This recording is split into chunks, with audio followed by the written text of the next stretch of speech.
l'église de Rehoboth de Tabernacle. Vous écoutez la parole de Dieu. Vous croyez le baptême d'eau. Et vous continuez à demeurer à écouter la parole. En écoutant la parole va vous nettoyer pour vous donner la nouvelle naissance.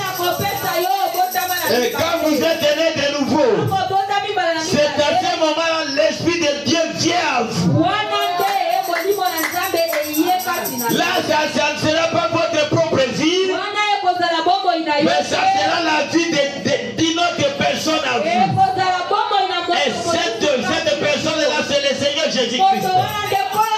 Son esprit vient à vous. Et vous êtes convertis. Vous êtes nés de nouveau.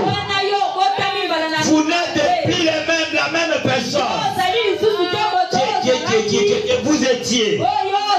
Si tu étais sous l'âge, la nouvelle naissance enlève la boisson. Si tu étais une femme de commérage,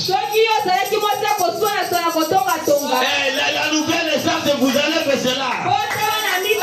Si vous étiez brutal, la nouvelle naissance vous enlève cela.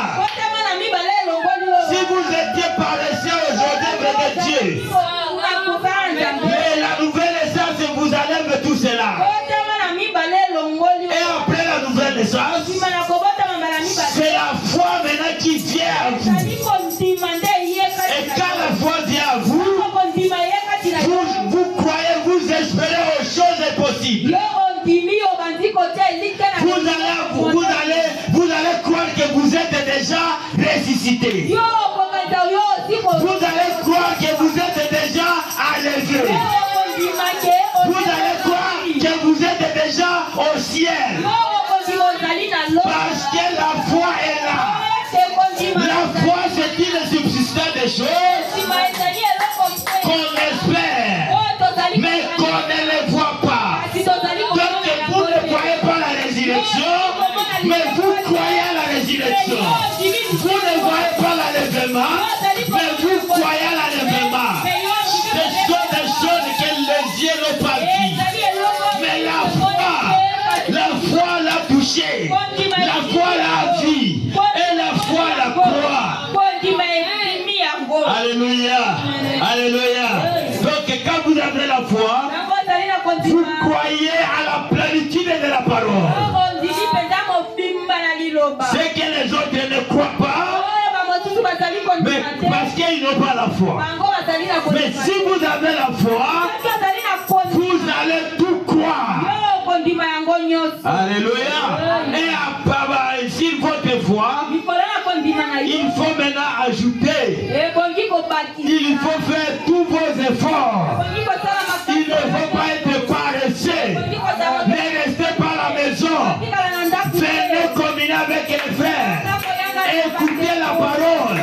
Lisez la parole. Priez Dieu.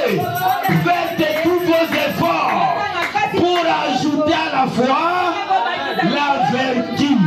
La vertu, c'est une force, c'est une puissance qui a trait à vous pour donner la vie, pour donner le salut, pour donner la guérison aux autres personnes.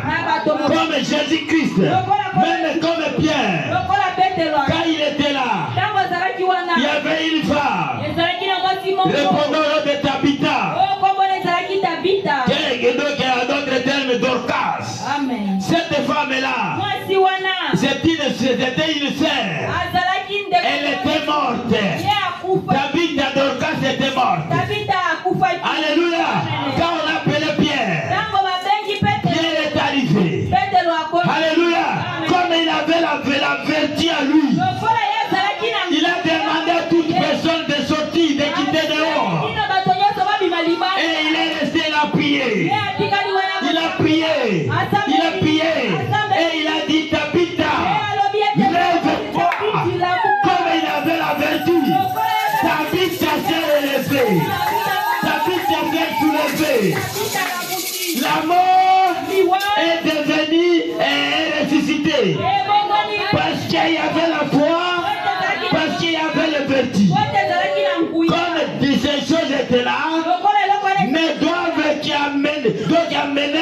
chose est possible ou possible. Et Tabitha a été réveillée. Parce qu'elle avait la vertu à lui. S'il n'avait pas la vertu, Tabitha ne pouvait pas être ressuscitée. Amen. Si Jésus-Christ n'avait pas la vertu, cette femme qui avait la perte de sang ne pouvait pas recevoir sa guérison. Elle était venue seulement toucher le Seigneur Jésus-Christ. Et la Bible dit, Jésus a demandé à Pierre qui m'a touché. Parce que Jésus avait senti une faiblesse.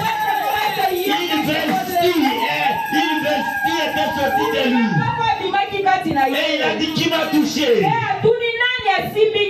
Amen. Il a dit quelqu'un m'a touché. Alléluia. Alléluia. Oh, c'était cette femme-là. Il avait touché le Seigneur Jésus-Christ. Indirectement, la vérité était sortie de Jésus-Christ pour entrer dans cette femme. Et cette femme était directement guérie. Alléluia. Parce qu'elle avait la vertu, était sortie du Seigneur Jésus-Christ pour lui donner la vie. Alléluia. Et le prophète dit, c'est la fondation. Si vous voulez devenir l'habitation de Dieu, là où Dieu peut rester, là où Dieu peut habiter, il faut passer par ces voies. Pas les voies des églises, mais la voie de la parole de Dieu. Alléluia. Alléluia. Écoutez. Eh bien, écoutez. Continuons. Et puis, poser les fondations, deuxièmement, tout ça, joignez. On a lu ça. Et puis, c'est là que beaucoup de nous sont jetés à terre. Amen. Amen. Il n'y a pas beaucoup de gens qui enseignent ça aux enfants de Dieu. Et le prophète Branham dit, c'est ici que beaucoup de gens sont tombés par terre. Oui, monsieur. Oui. Joignez la vertu à votre foi. Cela ne signifie pas simplement rester vierge. Vous savez, comme une femme ou un homme, cela n'a rien à voir avec cela. La Bible dit, nous lisons ici dans le livre de Luc, qu'il est dit, une vertu est sortie de lui.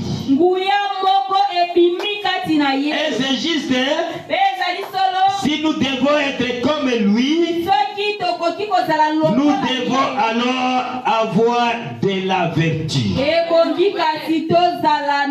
Nous devons l'avoir pour être comme lui. Le premier chant que j'ai aimé parmi les cantiques, c'est l'un des plus beaux. Être comme Jésus. Alléluia, être comme Jésus. Je veux être comme Jésus dans toute ma vie. Être comme Jésus. À l'église, être comme Jésus. Alléluia, être comme Jésus. Je veux être comme Jésus dans toute ma vie. Être comme Jésus. Eh bien, si je m'attends à être comme Jésus,